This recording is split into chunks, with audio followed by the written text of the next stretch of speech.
जय Shri Krishna divine soul. Friends, आज हमने कल भागवत गीता की सीरीज शुरू करी थी।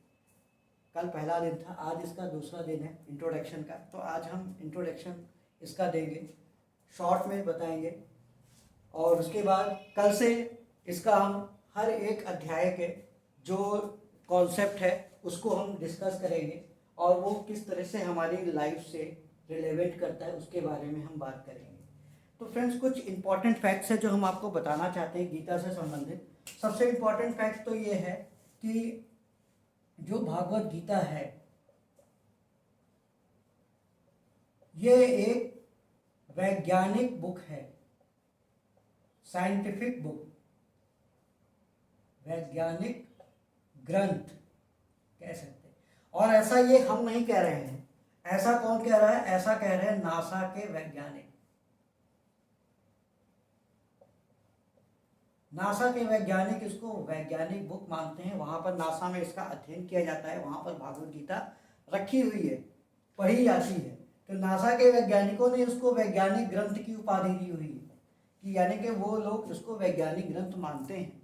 और वास्तव में ये वैज्ञानिक ग्रंथ हैं। हमारे जितने भी ग्रंथ हैं, वेद पुराण ग्रंथ, उसमें सब कुछ एक कोडिंग भाषा में लिखा गया है, सब कुछ एक कोडिंग लैंग्वेज में लिखा गया है कि जब उसको पढ़ते हैं तो कहानी की तरह पढ़ते हैं, लेकिन वास्तव में वो कहानी नहीं है। वहाँ पे एक वैज्ञानिक कोर्स है जो वैज्ञानिक दृष्टिकोण रखते हैं वो सारी कहानियाँ, और जो जिनको जो हमारे देश के और अलग अलग देशों के जो वैज्ञानिक हैं उनको डिकोड करते हैं। तो पहला कॉन्सेप्ट या फैक्ट तो इसके बारे में यही है कि जो भागवत गीता है वो एक वैज्ञानिक ग्रंथ है। अब दूसरा एक कॉन्सेप्ट है इसमें, जो एक छोटा सा एग्जाम्पल इसी को लेकर हम आपको देते हैं। हम लोग ऊर्जा के बारे में पढ़ते हैं ना, एनर्जी। हमारे स्टूडेंट्स पढ़ते हैं साइंस में कि ऊर्जा को ना तो नष्ट किया जा सकता है ना उत्पन्न किया जा सकता है, वो केवल एक रूप से दूसरे फॉर्म में ट्रांसफॉर्म होती है। तो वो कहाँ से आया? ऊर्जा का कॉन्सेप्ट इसी भागवत गीता से निकल कर आया है, भगवान श्री कृष्ण ने। और इसको बोलने वाले, कोड करने वाले थे सबसे पहले भगवान श्री कृष्ण। इन्होंने अर्जुन से कहा था कि आत्मा अमर है, वो ना उत्पन्न हो सकती है ना नष्ट होती है, वो पैदा होती ना मरती है, वो सिर्फ एक शरीर से दूसरे शरीर में या एक रूप से दूसरे फॉर्म में ट्रांसफॉर्म होती है। तो भगवान श्री कृष्ण ने आत्मा के रूप में ऊर्जा को ही वर्णन किया था। आत्मा क्या है? एक ऊर्जा ही तो है जो हमारे पूरे शरीर को चलाती है। तो भगवान श्री कृष्ण ने यहाँ पर आत्मा के बारे में, जिसको हम ऊर्जा कहते हैं, यहाँ पर अर्जुन को इसी सांख्य योग के बारे में बताया था। ये जो सांख्य योग है दूसरे नंबर पे, दूसरा अध्याय, ये ऊर्जा के कॉन्सेप्ट को क्लियर करता है यहाँ पर। उसके बाद यहाँ पर बहुत सारे ऐसे ऐसे कॉन्सेप्ट हैं जो इस चीज़ को, जैसे कि हमने एक शॉर्ट में सारे अध्याय के नाम हमने लिख लिए हैं, आज हम उसको शॉर्ट में आपको बताते हैं, कल इसको डिटेल में इसका वर्णन होगा। सबसे पहला अध्याय अर्जुन विषाद योग। इसमें अर्जुन के मनोभाव को बताया कि अपने मित्र, भाई, बंधुओं, पितामह को देख के वो दुखी होते हैं, हथियार छोड़ देते हैं, और यहाँ पर केवल अर्जुन ही बोलते हैं। और इसी अध्याय में धृतराष्ट्र अपना पहला श्लोक बोलते हैं पूरे गीता का, और वो एक ही श्लोक होता है। तो यहाँ पर अर्जुन विषाद योग। दूसरा है सांख्य योग। अभी हमने बताया कि यहाँ पर श्री कृष्ण बोलते हैं और इन्होंने ही यहाँ पर अर्जुन को आत्मा के बारे में बताया है। ऊर्जा का कॉन्सेप्ट यहीं से निकल कर आया। फिर कर्म योग। भगवान श्री कृष्ण इसमें कर्म करने को कहते हैं। कर्म के लिए, कर्म के योग पर फोकस करते हैं कि इंसान का अगर जन्म हुआ है तो उसे कर्म करना है। फिर कर्म ज्ञान संन्यास योग। यहीं पर भगवान श्री कृष्ण ने अर्जुन को ज्ञान प्राप्त करना या ज्ञान देना भी एक कर्म है। और किस तरह से भगवान श्री कृष्ण ने इसी अध्याय में बताया है कि किस तरह से भगवान श्री कृष्ण ने गीता का उपदेश सबसे पहले मनु को दिया, सूर्य को दिया, सूर्य ने अपने अंश या अपने पुत्र मनु को दिया, मनु ने इक्ष्वाकु को दिया जो कि इक्ष्वाकु वंश के पहले राजा थे। तो यहीं पर कर्म ज्ञान योग आता है। फिर ये कर्म संन्यास योग, कि कर्म करते हुए हम किस प्रकार से संन्यास ले सकते हैं, यानी कि संन्यास के कॉन्सेप्ट को भगवान कृष्ण ने यहाँ पर क्लियर किया है। संन्यास वो होता है कि आप बिना फल की इच्छा के कर्म कीजिए, यानी कि आप कर्म करें, जो आपका कर्म है, पिता के रूप में, पुत्र के रूप में, पति के रूप में, भाई या बहन के रूप में, माता के रूप में, वो आप कर्म कीजिए, लेकिन उस पर आप किसी तरह की आसक्ति ना रखिए कि अगर हम ये कर रहे हैं तो उसका फल हमें ये मिलेगा, या इस फल के लिए हम इस कर्म को कर रहे हैं। ऐसा ना सोचिए कि एक पिता अपने पुत्र का पालन कर रहा है तो वो ये सोच के करे कि नहीं, उसका पुत्र भी बड़े होकर उसकी देखभाल करेगा, उसको सहारा देगा। तो ये जरूरी नहीं है, और आप इस बेस पर किसी को गलत नहीं ठहरा सकते। तो कहने का मतलब ये है कि आप कर्म करें, लेकिन बिना किसी फल की इच्छा के। उसको हम कर्म संन्यास योग कहते हैं।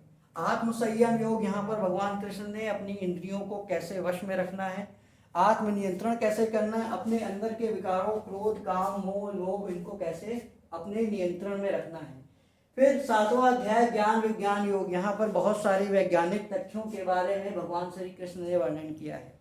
इसी में भगवान श्री कृष्ण ने पांचों तत्वों का हमारे शरीर के पांचों इंद्रियों से संबंध बताया है। यहीं पर भगवान श्री कृष्ण ने जठर रस के कॉन्सेप्ट को क्लियर किया है कि जो हमारा जठर रस है, यानी कि उदर में जो जठर रस होता है वो अग्नि तत्व है, और वो भोजन को पचाने का काम करता है। वो हमें यहीं पर देखने को मिलता है ज्ञान विज्ञान योग में। इसी योग में भगवान श्री कृष्ण ने आकाश को शून्य कहा है कि आकाश वास्तव में कुछ नहीं है, वो केवल एक रंगों का समूह है वहां पर। इसी में भगवान श्री कृष्ण ने इसको क्लियर किया है, जिसको आज हम साइंस की बायो या फिजिक्स की बुक में पढ़ते हैं। फिर ये अक्षर ब्रह्म योग, ये बहुत ही इंपॉर्टेंट योग है। यहीं से हम चीजों को अपने अंदर, जैसे कि आज हम मैनिफेस्टेशन करते हैं ना, तो मैनिफेस्टेशन का कॉन्सेप्ट यहीं से निकल के आया कि चीजों को हम कैसे मैनिफेस्ट करते हैं, कर सकते हैं। दुख सुख ये हमारे अपने अंदर, यानी कि अपनी आत्मा का ही गुण है, जो हम अपनी लाइफ में, अपने जीवन में जब चाहें उसको ला सकते हैं। फिर यहाँ पे राज विद्या राजगुआ, इन्होंने 3 तरह के उपासना को इन्होंने बताया है।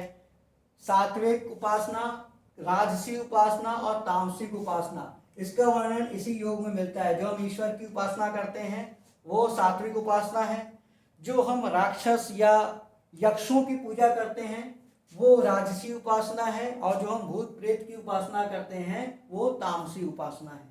तो यहाँ पर इन तीनों का वर्णन किया है। 9वें में 10वें में विभूति योग। विभूति योग में मेडिटेशन के बारे में बताया, जो आज हम लोग मेडिटेशन करते हैं, ध्यान लगाते हैं। तो यहाँ पर इन्होंने भगवान श्री कृष्ण ने विभूति योग में उसी का वर्णन किया है।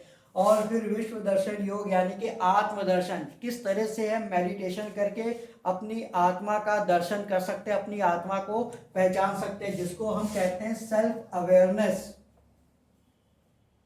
यहाँ पर भगवान श्री कृष्ण ने अर्जुन को अपने ब्रह्म स्वरूप को दिखाया था, चतुर्भुज रूप को दिखाया था। एक्चुअल में वो सेल्फ अवेयरनेस है, जिसको हम यहाँ पर भगवान श्री कृष्ण ने यहाँ पर इसको बताया है। फिर भक्ति योग। भक्ति योग बहुत महत्वपूर्ण इसलिए है क्योंकि भक्त इंसान कब बनता है, जब उसके अंदर ऊपर से लेकर के ये 11 अध्याय तक के जितने गुण है ना वो सब आ जाते हैं। हम एक उपासक हो सकते हैं, हम जिस भी ईश्वर की उपासना करते हैं हम उनके उपासक हो सकते हैं, वो हमारे आराध्य हो सकते हैं, लेकिन भक्त नहीं हो सकते। भक्त हम तभी हो सकते हैं जब हमारे अंदर ये सारे गुण आ जाएंगे, हमारे अंदर आत्म संयम होगा, हम अपने आप को पहचानेंगे। भक्त क्या होता है, अपने ईश्वर को पहचानता है। यहाँ पहले हम अपने आप को पहचान ले, फिर ईश्वर को पहचानेंगे। जब अपने आप को ही नहीं पहचानते तो हम ईश्वर को कैसे पहचानेंगे। क्षेत्र या क्षेत्र विभाग, यहाँ पर शरीर के बारे में बताया गया है। यहाँ पे क्षेत्र जो है शरीर को कहा गया है, और उनके विभाग यानी कि शरीर के कौन कौन से अंग हैं, कौन कौन सी ग्रंथियां हैं, यहाँ पे सब वर्णन देखने को मिलता है।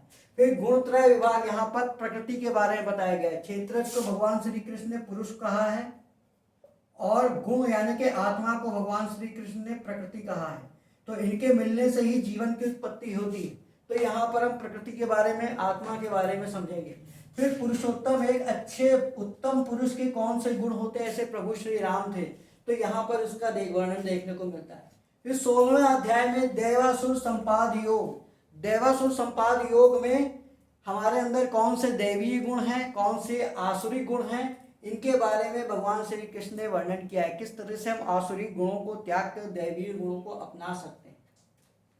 श्रद्धा त्रय योग 17वां अध्याय, कि हमें ईश्वर के प्रति, प्रकृति के प्रति, या जो भी हमारे आसपास चीजें हैं हमें उन पे कैसे श्रद्धा रखनी चाहिए, उनकी हमें उपासना करनी चाहिए, उनसे हमें प्रेम करना चाहिए। तो यहाँ पर हर एक चीज़ के महत्व को इस योग में भगवान श्री कृष्ण ने बताया है।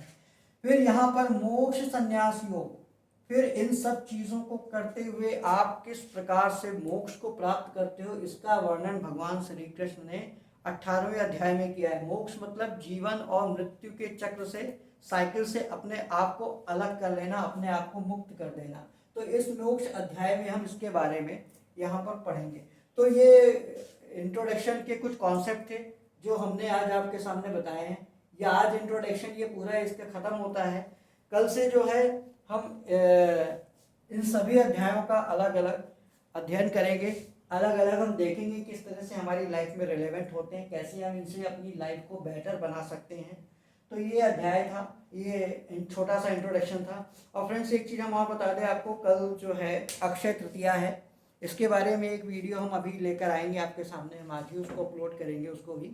तो उसमें कैसे क्या करना चाहिए, क्या कैसे आप अपनी लाइफ को में चीज़ों को मैनिफेस्ट कर सकते हो, कुछ रिचुअल्स हैं उसके बारे में हम बताएंगे। और एक इन्फॉर्मेशन ये भी देनी थी, कल से हम अपना एक नया चैनल और खोलने जा रहे हैं लिटरेचर गैलेक्सी के नाम से।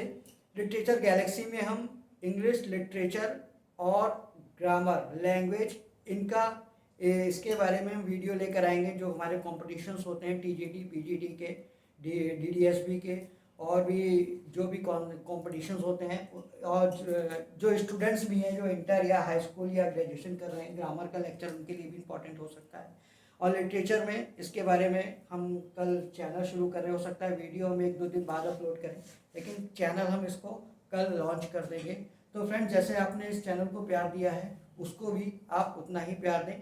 तो फ्रेंड्स ये था आज का वीडियो, आई होप आपको पसंद आया हो। पसंद आया तो लाइक करें, शेयर करें और हमारे चैनल को सब्सक्राइब करें। और फ्रेंड्स इस वीडियो को ज़्यादा से ज़्यादा लोगों पे शेयर कर दीजिए ताकि और लोगों को भी इसका बेनिफिट हो सके, जितना को एक नए कॉन्सेप्ट से, नए नज़रिए से उनको देखने का मौका मिल सके।